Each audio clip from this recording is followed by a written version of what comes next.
निष्ठा हूँ कांग्रेस से। और ऐसे जी हमें प्रेस कॉन्फ्रेंस बुलाने की ज़रूरत पड़ी इसलिए क्योंकि जो हमारे विधायक हैं अशोक अरोड़ा जी, उनके साथ बहुत भद्र हुआ है। आप ये देखिए कि पहले तो कमेटी के अंदर उनके साथ बुरा हुआ, उसके बाद कल पुतला फूका गया ये कहकर कि हमारी एससी बहन के साथ में माफ़ी डांडा के साथ में बहुत उन्होंने गाली गलौज किया। मैं पूछना चाहती हूँ बीजेपी की महिलाओं से, क्या उस समय माफ़ी डांडा वहाँ पे मौजूद थी? माफ़ी डांडा तो 2 बार उन्होंने जो प्रदर्शन किए हैं उसमें एक बार भी नहीं पहुंची है। अगर उनको इस बात की शिकायत है कि उनको गाली निकाली गई है तो माफ़ी डांडा इस प्रदर्शन के अंदर क्यों नहीं उपस्थित थी? हमारा प्रश्न माफ़ी डांडा से रहेगा, हमारे प्रश्न जो है बीजेपी की महिलाओं से रहेगा। दूसरी बात आप ये देखिए कि विधायक जो है वो एक मेंबर होते हैं नगर परिषद के अंदर जो मीटिंग में जा सकते हैं। 22 तारीख को एक लेटर जारी किया गया, उसके अंदर जो हमारे मेंबर पार्लियामेंट नवीन जिंदल जी हैं उनको इनवाइट किया गया, हमारे विधायक अशोक अरोड़ा जी को इनवाइट किया गया, डीसी साहब को इनवाइट किया गया और चेयरपर्सन को इनवाइट किया गया। और उस लेटर में लिखा गया कि जो महिला पार्षद है वो नहीं आएंगी, सिर्फ पुरुष पार्षद आएंगे। पुरुष पार्षद आएंगे तो वहाँ निंदी जी का क्या काम था? वहाँ पे आप है वही पहुँचेंगे। लेकिन आप ये बताइए कि निंदी जी का वहाँ क्या काम था? वो तो पार्षद नहीं है, उनकी पत्नी पार्षद है। उसके बाद टोनी मदान वहाँ पहुँचे हुए थे, उनका क्या काम था? उनकी तो पत्नी पार्षद है, उनका बेटा वहाँ पहुँचा हुआ है सदन के अंदर। फिर माफ़ी डांडा के हस्बैंड वहाँ पहुँचे हुए हैं। अब ये देखिए कि ये तो एक खिलवाड़ है। हम तो एक बात मान के चलते हैं कि हमारे दादा भीमराव अंबेडकर जी ने जो है बहुत सुंदर संविधान दिया और उन्होंने हमेशा यही चाहा कि महिलाओं का मान सम्मान किया जाए। और उन्होंने आप ये देखिए कि हमारे जो राजीव गांधी जी ने जो 33% का आरक्षण महिलाओं को दिया, वो सिर्फ इसीलिए दिया कि जो महिलाएं घर में सीमित हैं वो राजनीति में आगे निकली। इसलिए नहीं दिया कि उनके पति या उनके ससुर जो है राजनीति में आगे आए।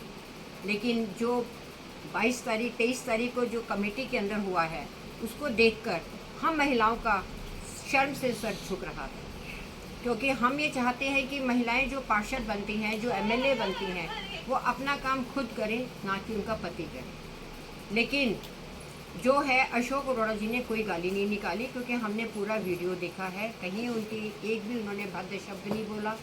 और जो ये SC/ST एक्ट इन्होंने बोला है महिलाओं ने, तो आप ये बताइए कि SC/ST एक्ट तो तब लगेगा ना जब वहाँ पे सिर्फ अगर SC महिलाएं होती। वहाँ तो आप ये देखिए हर बिरादरी की महिला मौजूद थी। वहाँ पे तो सिख महिला भी थी, वहाँ पे पंजाबी महिला भी थी, वहाँ पे अग्रवाल महिला भी थी। तो ये SC का कहाँ से मुद्दा आ गया? और आप ये देखिए कि हम इस चीज़ का पूरा खंडन करते हैं। और अगर बीजेपी ने माफ़ी नहीं मांगी अशोक अरोड़ा जी से तो हमारी महिलाएं सड़क पे उतरेंगी। हमारी कांग्रेस की आप देखिए कितनी मेजॉरिटी में महिलाएं पहुंची हुई हैं यहाँ पे प्रेस वार्ता के अंदर। और हम आज आप लोगों के सामने ये बात कह रहे हैं कि हमारी सारी महिलाएं, अगर अशोक अरोड़ा जी से माफ़ी नहीं मांगी गई तो हम लोग सड़कों पे उतरेंगे, प्रदर्शन करेंगे। और जो है सुधा जी को भी सोचना चाहिए कि ये जो गलत हो रहा है उसके लिए वो भी जिम्मेवार है। एक तरफ तो वो ये कहते हैं कि अशोक अरोड़ा की चलेगी नहीं, चलेगी मेरी, ये तो गलत है ना। तो इसका मतलब ये है कि भी जो लोग हैं वो कुरुक्षेत्र के लोग पागल तो नहीं है ना, जिन्होंने अशोक अरोड़ा जी को MLA बनाया है। तो इसलिए मैं आप सबके माध्यम से जो जो व्यूअर्स हमारे देख रहे हैं, मैं सबको ये कहना चाहती हूँ कि आप लोग सब अशोक अरोड़ा जी का साथ दें, जिस प्रकार से हम भी सारी महिलाएं। और आप ये देखिए कांग्रेस में हमारे यहाँ हर जाति से महिला इकट्ठी हुई है। SC भी है यहाँ पे, सैनी भी है, पंजाबी भी है, अग्रवाल भी है, सभी महिलाएं हैं। तो अगर बॉडरेशन होगी तो हमें भी तो होनी चाहिए ना। अगर माफ़ी डांडा वो भी हमारी बहन है, लेकिन माफ़ी डांडा एक तरफ तो ये कह रही है कि मैं तो 15 मिनट पहले बाद में पहुंची हूँ, मुझे तो पता ही नहीं है मीटिंग में क्या हो रहा था। दूसरी तरफ ये कह रहे कि माफ़ी डांडा को गाली निकाली है विधायक जी ने। तो ये सब सोची समझी चाल थी, पहले से सारा कुछ सिखा दिया गया था कि आप लोगों ने ये सब काम करने हैं।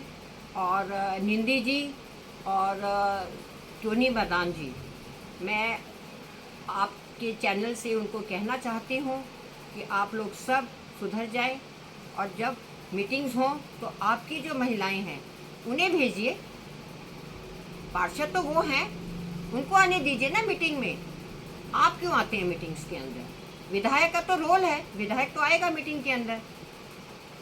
तो इसलिए अगर भारतीय जनता पार्टी ने अशोक अरोड़ा जी से माफ़ी नहीं मांगी तो वो दिन दूर नहीं कि हम सारी बहनें सड़क पे उतर के और जो है बीजेपी के पुतले भी फूकेंगी और हम बीजेपी के खिलाफ आवाज़ भी उठाएंगी।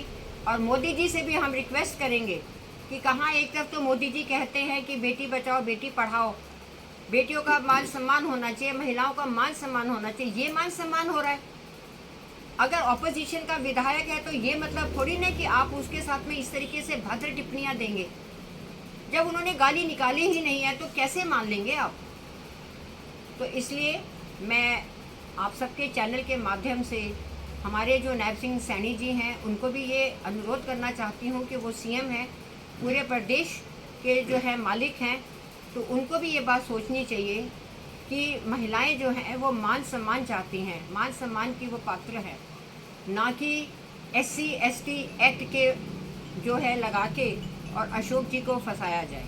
ये सब गलत है। तो इन्हीं शब्दों के साथ मैं दोबारा यही कहना चाहूँगी कि आप लोग सब जो भी जिन्होंने गलत बोला है अशोक अरोड़ा जी से माफ़ी मांगे, नहीं तो हमारी महिलाएं सड़कों पे उतरेंगी। ना घटी थी, भविष्य में अशोक अरोड़ा बैठक में नहीं जाए इसलिए पहले ही दबाव बनाना शुरू कर दिया। बिल्कुल ऐसा लगता है कि जिस तरीके से उन्होंने ये बात रखी है, क्योंकि उनको ये था कि अशोक अरोड़ा जी जो है ये बात ज़रूर उठाएंगे कि महिला पार्षद जो है महिला पार्षद को आना चाहिए, ना कि उनके पति को आना चाहिए। और इसी करके निंदी जी ने ये बात की। अगर वो इस तरीके की बात ना करते तो शायद इतनी बात ना बढ़ती। कल पुतला फूकते हुए महिला पार्षद बोल रही थी कि हम अभी नहीं हैं और इसमें इसलिए हम अपने हस्बैंड को, भाई को या किसी को भी लेके गई हैं, इसलिए लेके गई हैं कि हमारी मीटिंग थी और पहली बार लेके गई थी कि हमारा हौसला बढ़े। हाँ, तो हौसला बढ़ेगा हमारा। तो इस पे क्या इस कहें? बात को मैं जवाब दे सकती हूँ। जी, अगर आप स्कूल में या कॉलेज में कोई भी लड़की या लेडी जाती है तो क्या आपके साथ आपका भाई या बाप जाते हैं?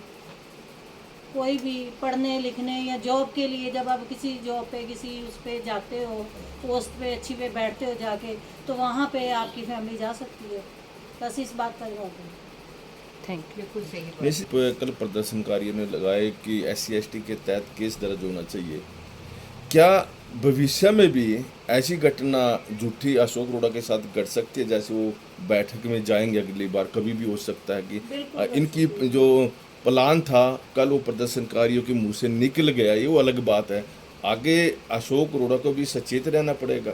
बिल्कुल उनको सचेत रहना पड़ेगा, क्योंकि देखिए पहली बात तो है कि ये SC ST जो है कोई मुद्दा ही नहीं था, क्योंकि सारी पार्षद हर कम्युनिटी से बैठी हुई थी वहाँ पे। ये तो सिर्फ एक बुखलाहट में कहा जा रहा है और ये जो है इनके पीछे कोई और ताकतें हैं जो उनसे बुलवा रही है। ये मैम आप विधानसभा चुनाव थी सुनीता मैम, आपने भी चुनाव लड़ा चेयरमैन का, नगर परिषद का, तो नारी के सम्मान की बात हो रही है कि अब आरोप लगाया जा रहा है कि नारी का अपमान हुआ है। कहीं लगता है क्योंकि आप खुद दोनों नारी हैं, चुनाव में अशोक अरोड़ा जी के साथ चली हैं, क्या लगता है कि अशोक अरोड़ा जी किस प्रकार नारी का सम्मान करते हैं? नहीं, जैसे मैंने भी नगर परिषद का चेयरमैन का इलेक्शन लड़ा है, तो अशोक अरोड़ा जी बिना बहन के बिना बेटी के कभी बात ही नहीं करते। आज तक हम भी उनके साथ घूमे हैं, इलेक्शन में भी घूमे हैं, मेरे इलेक्शन में भी वो मेरे साथ चले हैं। आज तक हमने तो कभी ऐसा कुछ देखा नहीं कि भी अशोक अरोड़ा जी ने कभी कोई बदतमीज़ी की है। और दूसरी बात, जैसे मैं भी थोड़ा सा कहना चाहूँगी कि जैसे मैं भी जिला परिषद की वाइस चेयरमैन रही हूँ, मैंने देखा है, मैं भी मीटिंगों वगैरह में गई हूँ, MLA भी होते हैं, MP भी होते हैं, उसमें सभी होते हैं, और सिर्फ वहाँ पे कैंडिडेट जा सकता है, ना कि कैंडिडेट का हस्बैंड जाएगा उसका। जैसे मेरे भी मीटिंग में, पहले मैं जिला परिषद के वाइस चेयरमैन की मीटिंग में जाती थी, तो मैंने भी वहाँ पे यही आवाज़ उठाई थी। एक बार की बात है, मैंने भी आवाज़ उठाई थी कि इनके पति और इनके ससुर नहीं आने चाहिए, इनके बेटा नहीं आना चाहिए।